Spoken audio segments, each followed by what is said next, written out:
ಮುದ್ದು ಸೊಸೆ ಇವತ್ತಿನ ಸಂಚಿಕೆಯಲ್ಲಿ ಭದ್ರೇಗೌಡ ನಾನು ಯಾವತ್ತೂ ತಪ್ಪು ಮಾಡೋಕ್ಕಿಲ್ಲ ಅಪ್ಪಯ್ಯ ಅಂತ ಹೇಳ್ತಾನೆ. ಅಷ್ಟೊತ್ತಿಗೆ ಶಿವರಾಮೇಗೌಡ ನೀನೇನಾದ್ರು ಈಗ ಹಸೆಮಣೆಯಲ್ಲಿ ಕೂರಲ್ಲ ಅಂದರೆ ನಿನ್ನ ಪಾಲಿಗೆ ಅಪ್ಪ ಸತ್ತೋದ್ರು ಅಂತ ಅನ್ಕೋ ಅಂತ ಹೇಳ್ತಾನೆ. ಅಷ್ಟೊತ್ತಿಗೆ ಭದ್ರೇಗೌಡ ಹೇಳ್ತಾನೆ ಆ ಥರ ಎಲ್ಲ ಹೇಳಬೇಡ ಅಪ್ಪಯ್ಯ ಅಂತ. ಅಷ್ಟೊತ್ತಿಗೆ ನೀನೇನಾದ್ರು ಈ ಕೂರಲ್ಲ ಅಂದರೆ ಇದೇ ಆಗೋದು, ಹೋಗು ಹಾಗಾದರೆ ಸುಮ್ಮನೆ ಹಸೆಮಣೆಯಲ್ಲಿ ಕೂತ್ಕೋ ಅಂತ ಹೇಳ್ತಾನೆ.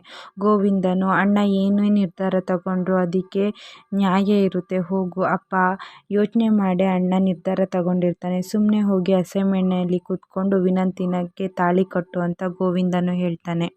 ಶಿವರಾಮೇಗೌಡ ಚಿಕ್ಕಪ್ಪನೂ ಹೇಳ್ತಾನೆ ಹೋಗು ಭದ್ರ ಹೋಗಿ ಕೂತ್ಕೋ ಅಂತ. ವಿಧಿ ಇಲ್ಲದೆ ಭದ್ರೇಗೌಡ ಹೋಗಿ ಕೂತ್ಕೊಳ್ತಾನೆ. ಅಷ್ಟೊತ್ತಿಗೆ ಅಮ್ಮಮ್ಮ ಇದ್ದವನು ನಿನಗೆ ಈ ಮದುವೆ ಮಾಡಿಸ್ತಿರೋದು ನ್ಯಾಯ ಅನ್ನಿಸ್ಬೋದು, ಆದರೆ ನನಗೆ ಯಾಕೋ ನೀನು ಮಾಡ್ತಿರೋದು ತಪ್ಪು ಅಂತ ಅನ್ನಿಸ್ತಿದೆ ಅಂತ ಅಮ್ಮಮ್ಮ ಹೇಳ್ತಾರೆ. ಆದರೂ ಶಿವರಾಮೇಗೌಡ ಯಾವುದು ಮಾತೇ ಕೇಳಲ್ಲ, ಈ ಮದುವೆ ನಡಿಲೇಬೇಕು ಅಂತ ಹೇಳ್ತಾನೆ. ಮದುವೆ ಶಾಸ್ತ್ರಗಳೆಲ್ಲ ನಡೀತಾ ಇರುತ್ತೆ.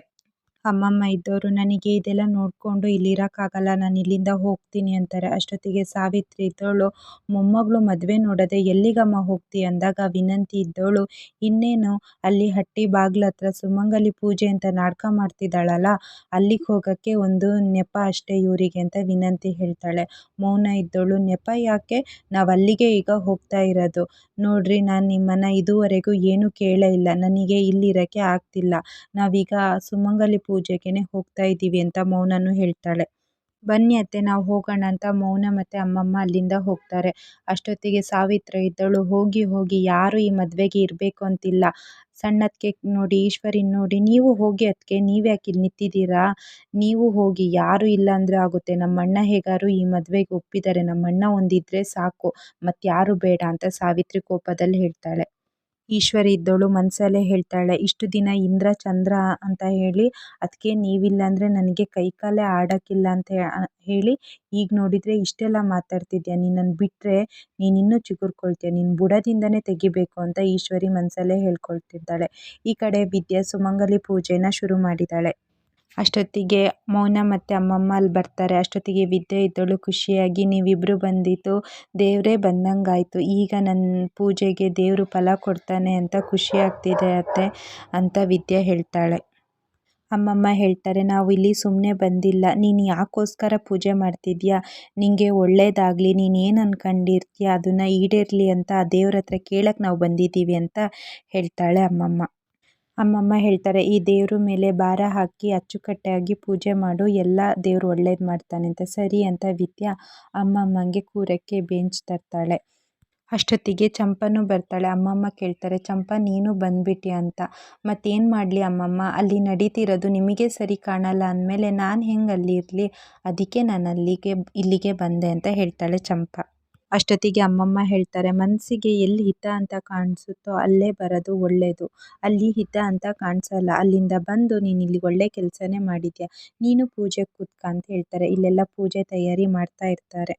ವಿದ್ಯೆ ಅತ್ತೆ ಹತ್ರ ಕೇಳ್ತಾಳೆ ಅತ್ತೆ ಪೂಜೆ ಶುರು ಮಾಡೋದಾ, ಹ್ಞೂ ಅಂತ ಹೇಳ್ತಾರೆ. ಸರಿ ನೀವೆಲ್ಲ ನಾನು ಕರೆದಿದ್ದಕ್ಕೆ ಪೂಜೆಗೆ ಬಂದಿದ್ದಕ್ಕೆ ಎಲ್ಲರಿಗೂ ಧನ್ಯವಾದಗಳು. ಮೊದಲನೇದಾಗಿ ಸುಮಂಗಲಿ ಪೂಜೆನ ಯಾಕೆ ಮಾಡ್ತಾರೆ ಅಂತ ಫಸ್ಟು ತಿಳ್ಕೊಳ್ಳೋಣ ಅಂತ ವಿದ್ಯೆ ಹೇಳ್ತಾಳೆ. ಈ ಪೂಜೆನ ಗಂಡನ ತಾಳಿ ಭಾಗ್ಯನ ಗಟ್ಟಿ ಇರೋಕ್ಕೆ ಹಾಗೆ ಅವರಿಗೆ ಯಾವುದೇ ರೀತಿ ತೊಂದರೆ ಆಗದಿಲ್ದಂಗೆ ಮಾಡುವಂಥ ಪೂಜೆ ಇದು. ಹಾಗೆ ಮುತ್ತೈದೆಯರೆಲ್ಲ ನೀವು ಬಂದು ನನ್ನನ್ನು ಆರೈಸಲಿ, ನೀವು ಆರೈಸ್ತಿರೋದ್ರಿಂದ ಇನ್ನೂ ನನ್ನ ತಾಳಿ ಭಾಗ್ಯ ಗಟ್ಟಿ ಇರಲಿ ಅಂತ ಮಾಡುವಂಥ ಪೂಜೆ ಅಂತ ವಿದ್ಯೆ ಹೇಳ್ತಾಳೆ. ಅಷ್ಟೊತ್ತಿಗೆ ಅಲ್ಲಿ ಬಂದವರು ನಮಗಂತೂ ಈ ಪೂಜೆ ಮಾಡೋಕ್ಕೆ ಆಗಲ್ಲ ಕಣವ, ನೀನಾರು ಮಾಡಿದೆಯಲ್ಲ ಹಾಗಾಗಿ ನಾವೆಲ್ಲ ಬಂದಿದ್ದೀವಿ ಅಂತ ಹೇಳ್ತಾರೆ. ವಿದ್ಯಾ ಪೂಜೆನ ಶುರು ಮಾಡ್ತಾಳೆ. ಸರ್ವಮಂಗಳ ಮಾಂಗಲ್ಯೆ ಶಿವೆ ಸರ್ವಾರ್ಥ ಸಾಧಿತೆ ಶರಣ್ಯೆ ತ್ರ್ಯಂಬಕೆ ಗೌರಿ ನಾರಾಯಣಿ ನಮೋ ನಮಃ ಅಂತ ದೇವ್ರ ಮಂತ್ರ ಹೇಳಿ ಪೂಜೆ ಶುರು ಮಾಡ್ತಾಳೆ. ಅಷ್ಟೊತ್ತಿಗೆ ಅಮ್ಮಮ್ಮ ಇದ್ದವರು ನನ್ನ ಮೊಮ್ಮಗಳು ನಿನ್ನ ನಂಬಿ ಪೂಜೆನ ಶುರು ಮಾಡಿದ್ದಾಳೆ, ಅವಳಿಗೋಸ್ಕರ ನೀನು ಅವಳು ಅಂದ್ಕೊಂಡಂಗೆ ಮಾಡು ತಾಯಿ, ಅವಳಿಗೆ ಮೋಸ ಮಾಡಬೇಡ, ಅವಳು ತಾಳಿ ಭಾಗ್ಯನ ಗಟ್ಟಿ ಮಾಡು ಅಂತ ಅಮ್ಮಮ್ಮ ಮನಸಲ್ಲೇ ಕೇಳ್ತಾಳೆ. ಇಲ್ಲಿ ಲೋಕಿನ ಹುಡ್ಕೊಂಡು ಕ್ವಾಟ್ಲೆ ಮನೆ ಹತ್ರ ಬರ್ತಾನೆ, ಆದರೆ ಅಲ್ಲಿ ಯಾರೂ ಇರಲ್ಲ. ಎಲ್ಲಿಗೆ ಹೋಗಿದ್ದಾರೆ ಅಂತ ಅಲ್ಲೊಬ್ಬರ ಹತ್ರ ಕೇಳ್ತಾರೆ. ಅಷ್ಟೊತ್ತಿಗೆ ಅಲ್ಲಿದ್ದವರು ಹುಲಿಕೆರೆ ರತ್ನಕ್ಕ ಅಂತ ಹೋಟ್ಲು ಮಾಡಿದ್ದಾರಲ್ಲ ಅವ್ರ ಮನೆಗೆ ಹೋಗ್ತೀನಿ ಅಂತ ಮಾತಾಡ್ತಿದ್ರು, ಅಲ್ಲಿಗೆ ಹೋಗಿದ್ದಾರೆ ಅಂತ ಹೇಳ್ತಾನೆ ಕ್ವಾಟ್ಲೆ ಹತ್ರ. ಕ್ವಾಟ್ಲೆ ಯೋಚನೆ ಮಾಡ್ತಾನೆ. ಅತ್ತಿಗೆ ಮನೆ ಹತ್ರ ಯಾಕೆ ಹೋಗಿರ್ಬೋದು? ಲೋಕಿ, ನೀನು ಸರಿಯಾದ ಜಾಗದಲ್ಲೇ ಸಿಕ್ಕಾಕೊಂಡಿದ್ಯಾ, ಅಲ್ಲಿಗೆ ಬಂದು ನಿನ್ನನ್ನು ವಿಚಾರಿಸ್ತೀನಿ ಅಂತ ಲೋಕಿನೂ ಅವ್ರ ಮನೆಗೆ ಹೊರಡ್ತಾನೆ. ಕ್ವಾಟ್ಲೆನೂ ಅಲ್ಲಿಗೆ ಹೊರಡ್ತಾನೆ. ಈ ಕಡೆ ಲೋಕಿ ಅಕ್ಕ ರತ್ನನ ಮನೆಗೆ ಬರ್ತಾರೆ. ಅಷ್ಟೊತ್ತಿಗೆ ರತ್ನ ಕೇಳ್ತಾಳೆ, ಚೆನ್ನಾಗಿದ್ದೀರಾ ಅಂತ. ಹ್ಞೂ ಚೆನ್ನಾಗಿದ್ದೀನಿ ಅಕ್ಕ, ನಿನ್ನ ದಯೆಯಿಂದ ನಾನು ಚೆನ್ನಾಗಿದ್ದೀನಿ ಅಂತ. ಹ್ಞೂ, ಇವ್ರು ಯಾರು ಅಂತ ಕೇಳ್ತಾರೆ. ಇವರೇ ಕಣಕ್ಕ ನನ್ನ ತಮ್ಮ ಲೋಕಿ ಅಂತ ಹೇಳ್ತಾರೆ. ಲೋಕಿ ಇದ್ದವನು ಹೇಳ್ತಾನೆ, ನಿಮ್ಮನ್ನು ನೋಡಿ ನಮ್ಮ ಅಕ್ಕನ ನೀವು ಉಳಿಸಿದ್ದೀರಾ, ಅದಕ್ಕೆ ಕೈ ಮುಗಿದು ಹೋಗೋಣ ಅಂತ ಬಂದೆ ಅಂತ ಹೇಳ್ತಾನೆ. ಅಷ್ಟೊತ್ತಿಗೆ ರತ್ನ ಇದ್ದವಳು, ನಾವು ನೋಡಿದ್ದಕ್ಕೆ ಆಯಿತು, ಹಾಗಾಗಿ ನಮ್ಮ ಕೈಯಿಂದ ಏನು ಸಹಾಯ ಆಯಿತೋ ಅದು ನಾವು ಮಾಡಿದ್ವು ಅಂತ ರತ್ನ ಹೇಳ್ತಾಳೆ. ಅಷ್ಟೊತ್ತಿಗೆ ಚಲುವ ಒಳಗಿಂದ ರತ್ನ ಅಂತ ಬರ್ತಾರೆ. ಚಲುವನ್ನ ನೋಡಿ ಲೋಕಿ ಹೇಳ್ತಾರೆ, ಇವರು ವಿದ್ಯನ ಅಪ್ಪ ಅಲ್ಲ, ಇವರೇನಿಲ್ಲಿ? ನಾನು ನೋಡಿದರೆ ವಿನಂತಿ ಮಾತು ಕಟ್ಕೊಂಡು ವಿದ್ಯಕ್ಕನ ಜೀವನ ಹಾಳು ಮಾಡ್ತಿದ್ದೀನಿ, ಇವ್ರ ಮಗಳು ಜೀವನನೇ ದುಡ್ಡಿಗೋಸ್ಕರ ಹಾಳು ಮಾಡಿದೆ, ಆದರೆ ಇವ್ರು ನೋಡಿದರೆ ನನ್ನ ಅಕ್ಕನ ಜೀವನ ಉಳಿಸಿದಾರಲ್ಲ ಅಂತ ಮನಸ್ಸಲ್ಲಿ ಹೇಳ್ತಾ ಇರ್ತಾನೆ.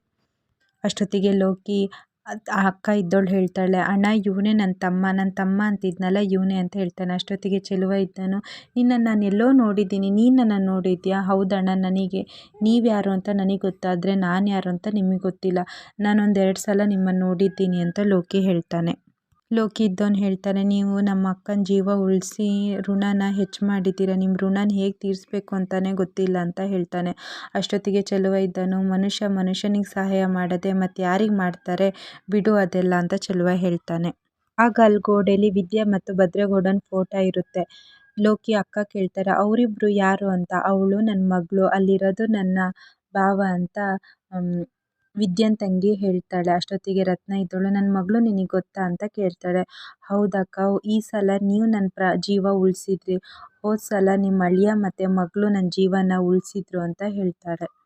ಅಷ್ಟೊತ್ತಿಗೆ ಲೋಕಿ ಕೇಳ್ತಾಳೆ, ಹೌದಾ ಅಕ್ಕ, ಇವಳ ಅಂದಾಗ ಹ್ಞೂ ಕಣ ಲೋಕಿ, 5-6 ತಿಂಗಳು ಹಿಂದೆ ಹೀಗೆ ನನಗೆ ಉಸಿರೆಲ್ಲ ಕಟ್ಟಿ ಬಿಗಿಯಾಗಿ ರೋಡಲ್ಲೇ ಬಿದ್ದಿದ್ದೆ. ಅಷ್ಟೊತ್ತಿಗೆ ಈ ಹುಡುಗಿನೇ ಬಂದು ನನ್ನ ನಾಡಿ ಮಿಡಿತ ನೋಡಿ ನನ್ನನ್ನು ಉಳಿಸಿ ಆಂಬುಲೆನ್ಸಿಂದ ಆಸ್ಪತ್ರೆಗೆ ಸೇರಿಸಿದ್ರು, ಇವ್ರ ಋಣನ ತೀರ್ಸೋಕ್ಕೆ ಆಗಲ್ಲ ಲೋಕಿ ಅಂತ ಲೋಕಿ ಅಕ್ಕ ಹೇಳ್ತಾಳೆ. ಅಷ್ಟೊತ್ತಿಗೆ ವಿದ್ಯಾನ ಅಜ್ಜಿನೂ ಹೇಳುತ್ತೆ, ಹೌದು ಕಣವ್ವ, ಅವಳು ಎಲ್ಲರಿಗೂ ಒಳ್ಳೆ ಕೆಲಸ ಮಾಡ್ತಾಳೆ, ಆದರೆ ದೇವರು ಅವಳಿಗೆ ಕಷ್ಟನ ಕೊಡ್ತಿದ್ದಾರೆ ಅಂತ ಹೇಳ್ತಾರೆ. ಲೋಕಿ ಇದ್ದವನು, ನಮ್ಮ ಹಟ್ಟಿಗೆ ಇವರು ಒಳ್ಳೇದು ಮಾಡಿರೋ ಹಟ್ಟಿಗೆ ಯಾವುದೇ ರೀತಿ ತೊಂದರೆ ಆಗಬಾರ್ದು, ನಮ್ಮ ಅಕ್ಕನ 2 ಸಲ ಜೀವದಿಂದ ಉಳಿಸಿದ್ದಾರೆ, ಇವ್ರದ್ದು ಜೀವನ ಆಗದಿಲ್ದಂಗೆ ನಾನು ನೋಡಬೇಕು, ಈಗಲೂ ನಾನು ಸತ್ಯ ಹೇಳಲ್ಲ ಅಂದರೆ ಆ ದೇವರು ನನ್ನನ್ನು ಮೆಚ್ಚೋದೇ ಇಲ್ಲ, ನಾನು ಸತ್ಯನ ಹೇಳಬೇಕು ಅಂತ ಲೋಕಿ ಮನಸ್ಸಲ್ಲಿ ಹೇಳ್ಕೊತಾನೆ. ಲೋಕಿ ಅಕ್ಕ ಕೇಳ್ತಾಳೆ, ಏನಾಯ್ತಕ್ಕ ಅಂತ ಕೇಳಿದಾಗ, ಈಗ ಹೇಳೋಕ್ಕೆ ಸಮಯ ಇಲ್ಲ, ನಾವು ಗೌಡ್ರನ್ನ ನೋಡಿ ನನ್ನ ಮಗಳಿಗೆ ಆಗ್ತಿರೋ ಅನ್ಯಾಯನ ತಡಿಬೇಕು, ನಾವು ಹೋಗ್ತೀವಿ ಅಂದಾಗ ಲೋಕಿ ಇದ್ದವನು, 1 ನಿಮಿಷ ಅಕ್ಕ ಅಂತ ಹೇಳ್ತಾನೆ. ಯಾಕೆ ಅಂತ ಹೇಳಿದಾಗ, ನಿಮ್ಮ ಮಗಳು ಜೀವನ ಹಾಳಾಗೋಕ್ಕೆ ಕಾರಣನೇ ನಾನಕ್ಕ, ಗೌಡ್ರು ಹಟ್ಟಿಲಿ ಮದುವೆ ನಡೀತಿದೆಯಲ್ಲ ಅದು ನಿಲ್ಸಕ್ಕಲ್ವ ನೀವು ಹೋಗ್ತಿರೋದು ಅಂತ ಲೋಕಿ ಹೇಳ್ತಾನೆ. ಅಷ್ಟೊತ್ತಿಗೆ ಚೆಲುವ ಇದ್ದವನು, ಅಲ್ಲಿರೋ ಮದುವೆ ನಡೀತಿರೋದು ಯಾರಿಗೂ ಗೊತ್ತಿಲ್ಲಲ್ಲ, ನಿನಗೆ ಹೆಂಗೆ ಗೊತ್ತು ಅಂದಾಗ, ಅದಲ್ಲ, ನಿಮ್ಮ ಮಗಳು ಜೀವನದಲ್ಲಿ ಇಷ್ಟ ತನಕ ಏನೇನು ನಡೆದಿದೆ ಅದೆಲ್ಲ ನನಗೆ ಗೊತ್ತು ಅಂತ ಲೋಕಿ ಹೇಳ್ತಾನೆ. ರತ್ನ ಇದ್ದವಳು, ಗೊತ್ತು ಅಂದರೆ ಹೆಂಗಪ್ಪ ಅಂತ ಹೇಳ್ತಾನೆ. ಅಷ್ಟೇ ಅಲ್ಲ, ಈ ಮದುವೆನ ನಿಲ್ಲಿಸಿ ನಿಮ್ಮ ಮಗಳು ಜೀವನ ಹೇಗೆ ಸರಿ ಮಾಡಬೇಕು ಅನ್ನೋದು ನನಗೆ ಗೊತ್ತು ಅಂತ ಲೋಕಿ ಹೇಳ್ತಾನೆ. ಅಷ್ಟೊತ್ತಿಗೆ ವಿದ್ಯಾನ ಅಜ್ಜಿ ಇದ್ದವಳು, ಹೆಂಗಪ್ಪ, ಹೆಂಗೆ ಹೇಳು ಅಂತ. ಒಂದು ಸತ್ಯದಿಂದ ಅಂತ ಲೋಕಿ ಹೇಳ್ತಾನೆ. ಏನಪ್ಪ ಸತ್ಯ ಅಂತ. ನಾನು ಹೇಳೋ ಸತ್ಯದಿಂದ ಗೌಡ್ರೆ ಈ ಮದುವೆನ ನಿಲ್ಲಿಸ್ತಾರೆ ಅಂತ ಹೇಳ್ತಾನೆ.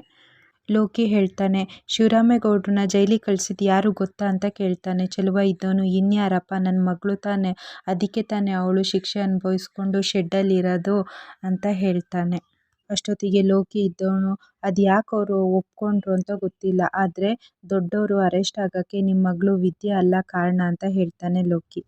ಚೆಲುವ ಇದ್ದವನು, ಮತ್ಯಾರಪ್ಪ ಮಾಡಿದ್ದು ಅಂದರೆ ಮತ್ಯಾರೂ ಅಲ್ಲ, ಅವ್ರ ತಂಗಿ ಮಗಳು ವಿನಂತಿ ಅಂತ. ಅಷ್ಟೊತ್ತಿಗೆ ರತ್ನ ಇದ್ದವಳು, ಸುಮ್ಮನೆ ಹೇಳಬೇಡ ಕಣಪ್ಪ. ಇಲ್ಲ ಕಣಕ್ಕ, ಅವಳೇ, ಅವ್ರ ತಂಗಿ ಮಗಳು ವಿನಂತಿನೇ ಫೋನ್ ಮಾಡಿದ್ದು, ಅವತ್ತು ಮದುವೆ ದಿನ ನನ್ನ ಹತ್ರ ಬಂದು ಫೋನ್ ಇಸ್ಕೊಂಡು ಯಾರಿಗೋ ಫೋನ್ ಮಾಡಿದ್ಲು, ಆವಾಗ ನನಗೆ ಗೊತ್ತಾಯಿತು ಈ ವಿಚಾರ ಹೇಳಬಾರ್ದು ಅಂತ ನನಗೆ ದುಡ್ಡು ಕೊಟ್ಟಿದ್ರು, ಹಾಗಾಗಿ ನಾನು ಈ ವಿಚಾರ ಹೇಳೇ ಇರಲಿಲ್ಲ ಕಣಕ್ಕ ಅಂತ ಹೇಳ್ತಾನೆ. ಅಷ್ಟೊತ್ತಿಗೆ ಶೆಲ್ವಂಗೆ ಸಿಟ್ಟು ಬಂದು ಅವನಿಗೆ ಹೊಡಿಯೋಕ್ಕೆ ಬರ್ತಾರೆ. ನನ್ನಂಗೆ ಕ್ಷಮಿಸ್ಬಿಡಿ, ದುಡ್ಡಿನ ಆಸೆಗೋಸ್ಕರ ಈ ಥರ ಸತ್ಯನ ನಾವು ಮುಚ್ಚಿಟ್ಟು ವಿದ್ಯಕ್ಕನೇ ಹೇಳಿದ್ದು ಅಂತ ಹೇಳಿದೆ ಅಂತ ಹೇಳ್ತಾರೆ. ಅಷ್ಟೊತ್ತಿಗೆ ಅಲ್ಲಿಗೆ ಕ್ವಾಟ್ಲೆ ಬರ್ತಾನೆ. ಕ್ವಾಟ್ಲೆ ಬಂದು ಲೋಕಿಗೆ ಸರಿ ಹೊಡಿಯಕ್ಕೆ ನೋಡ್ತಾನೆ. ಯಾಕೆ ಹೊಡಿತಿದ್ದೀಯ ಅಂದರೆ ಇವನ ದಸಿಂದ ಅಲ್ಲಿ ಮದುವೆನೇ ನಡೀತಾ ಇದೆ ಅದಕ್ಕೆ ಅಂತ ಹೇಳ್ತಾನೆ. ಇಲ್ಲ ನಾನು ಗೌಡ್ರಿಗೆ ಫೋನ್ ಮಾಡಿ ಇರೋ ಸತ್ಯನ ಹೇಳಿ ಈ ಮದುವೆನ ನಿಲ್ಲಿಸ್ತೀನಿ ಅಂತ ಹೇಳ್ತಾನೆ. ಕ್ವಾಟ್ಲೆ ಇದ್ದವನು ಅಷ್ಟೊತ್ತಿಗೆ ನಾವು ಹೋಗೋ ಅಷ್ಟೊತ್ತಿಗೆ ಮದುವೆನೇ ಹೋಗ್ಬಿಡುತ್ತೆ ಅಂತ. ಸರಿ ನಾವೀಗನೇ ಫೋನಲ್ಲಿ ಮಾಡಿ ಸತ್ಯ ಹೇಳೋಣ ಅಂತ ಫೋನ್ ಮಾಡ್ತಾರೆ. ಆದರೆ ಶಿವರಾಮೇಗೌಡ ಆಗಲಿ ಭದ್ರ ಆಗಲಿ ಅಲ್ಲಿದ್ದವ್ರು ಯಾರೂ ಫೋನೇ ರಿಸೀವ್ ಮಾಡಲ್ಲ. ಎಲ್ಲರೂ ಫೋನ್ನ ಸ್ವಿಚ್ ಆಫ್ ಮಾಡಿಕೊಂಡು ಇಟ್ಕೊಳ್ತಾರೆ. ಅದಕ್ಕೆ ಚೆಲುವ ಮತ್ತು ಕ್ವಾಟ್ಲೆ ಇದ್ದವನು ಇಲ್ಲೇ ಇದ್ದರೆ ಆಗಲ್ಲ, ನಾವು ಈಗನೇ ಅಲ್ಲಿ ಮಂಟಪದ ಹತ್ರ ಹೋಗೋಣ ಅಂತ ಎಲ್ಲರೂ ಮದುವೆ ಹತ್ರ ಹೋಗ್ತಾರೆ. ಇಷ್ಟು ಇವತ್ತಿನ ಸಂಚಿಕೆಯಲ್ಲಿ ನಡೆದಿದೆ. ಈ ವಿಡಿಯೋ ನಿಮ್ಗೆ ಇಷ್ಟ ಆಗಿದ್ದರೆ ಲೈಕ್ ಮಾಡಿ, ಶೇರ್ ಮಾಡಿ, ಹಾಗೆ ಚಾನಲ್ನ ಸಬ್ಸ್ಕ್ರೈಬ್ ಮಾಡಿ.